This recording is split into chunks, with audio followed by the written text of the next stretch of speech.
Team Meteorologist Jacob Woods. Jacob, I personally am not a fan of this colder weather, but is it here to stay for the whole season yet?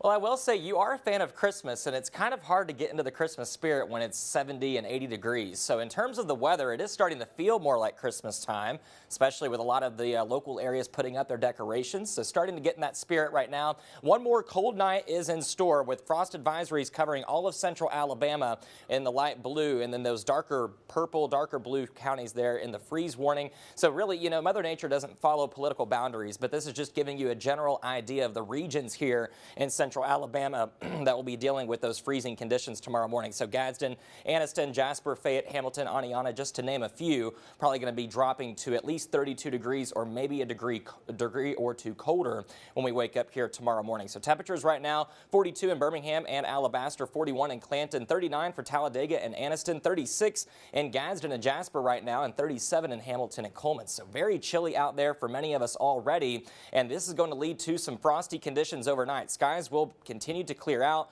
Winds will be light to nearly calm, so another very heavy and dense frost expected. If you're going to be going out and about early tomorrow morning, make sure and go ahead and find that ice scraper now so you're not digging and searching for it early. Temperatures will be below freezing there in Jasper, and then possibly the same for you over there in Asheville and Gadsden, so it won't be widespread cold weather in terms of 32 degrees or colder like we saw this morning, but it is going to be another great morning for the hunters. So of course the gun season began in Alabama this weekend, and with temperatures being well below average here in the upper 30s waking up tomorrow morning, winds going calm and that pressure continuing to rise, deer will be very active. So even if this doesn't pertain to the deer hunters, it does also pertain to people driving early tomorrow morning. The deer will certainly be on the move with that high pressure starting to move right overhead. So it's just located to our south. Notice that with that clockwise flow, once it turns towards our east, winds will begin to come in out of the south, and that's going to be the story going into tomorrow. So those southerly winds going to boost those temperatures into the middle to even upper 60s. We're calling for a high of 68 here in Birmingham, so that will feel pretty warm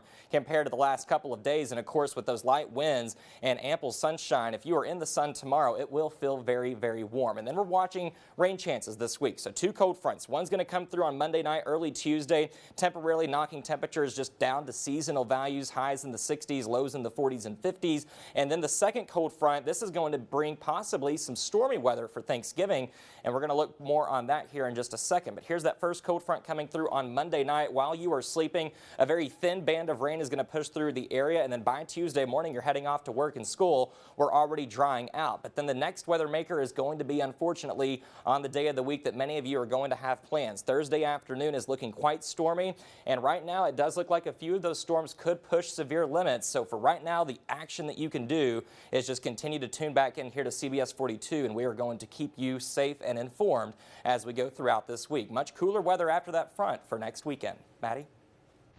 Thank you, Jake.